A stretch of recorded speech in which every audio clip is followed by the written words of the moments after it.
Good morning. I'm surprised about this.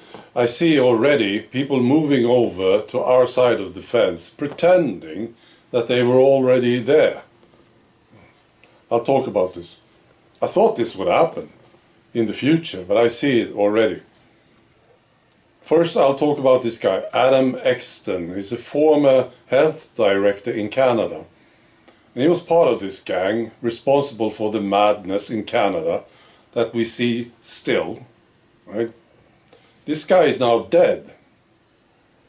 He passed away unexpectedly at the age of 35, died suddenly on the 9th of December, cause of death unknown. And it leads me to this question.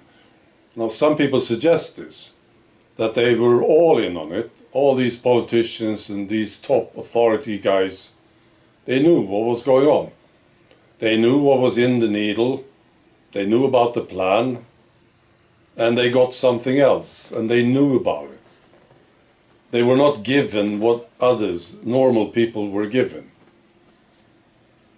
Right. Now, this didn't make any sense to me at all. I believe that very, very few knew what was going on. These guys didn't. That's what I believe. Now, it's quite possible that they were given something else, of course. But now this guy is dead. Right. So there is another possible explanation. He could have been gotten the real thing, and it killed him. It's possible, right?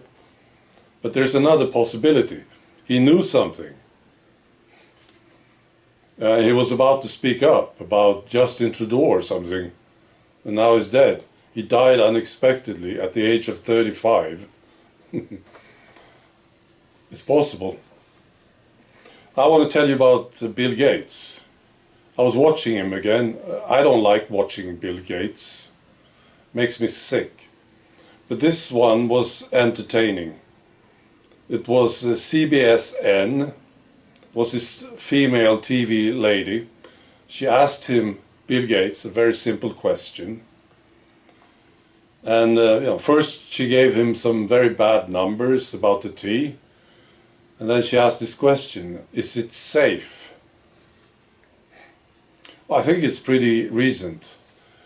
I don't know when this was done, but she's not letting him off the hook.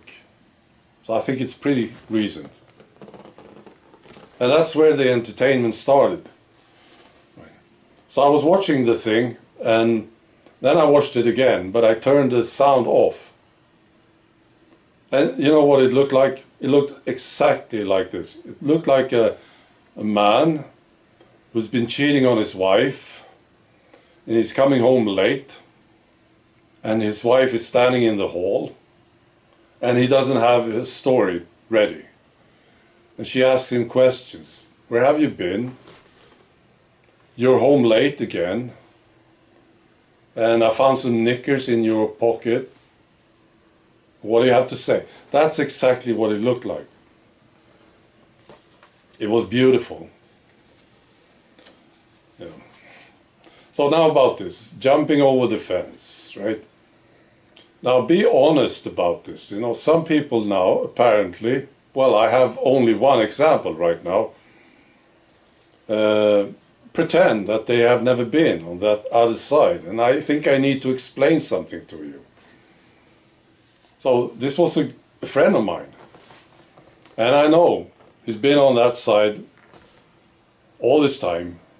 He's been doing what he was told, everything. And now I saw a comment from him that was sort of suggested that he's not on that side. He's never been there. So I asked him, so, weren't you on that side? No. And he said, no. I've been on the fence all this time. Well, I think you're listening, so this is so pathetic. I'm talking to you, my friend, right now. This is so pathetic, and I need to explain something to you about this. First, I will tell you about another guy who did the same thing, but he was more honest about it. Tim Robbins is an actor and director. I recognized him. I must have seen him in some movie. He was interviewed by Russell Brand, and he was much more honest about the whole thing. He was very, very late, you know, and he says, no, Russell Brand did a good job with this interview. He was silent. I think maybe he learned something about this. Let the people talk. So it was very good. So this guy, Tim Robbins, he was honest. He said, you know, I was there. I totally bought the whole thing.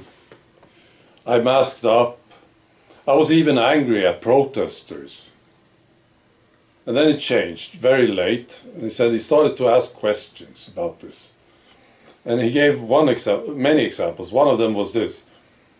He saw people protesting and they weren't wearing the mask, and he thought, oh, there's going to be a lot of death here. So he totally bought the narrative. These people will die. That's what he thought. And then he noticed that they didn't die. And he started to wonder about what we have been told. And eventually he turned around. And now he's speaking up about it. Now, he's talking to Russell Brand. And you know, Russell Brand, he woke up about this very late too. So they are talking. Oh, it's just a very good interview. I'll post a link to it. Right, so I need to explain this, right?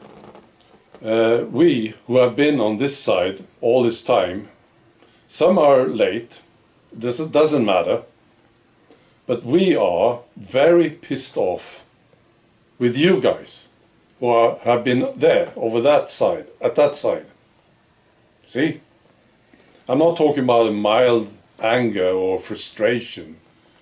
We're not annoyed, we are pissed off. Really pissed off,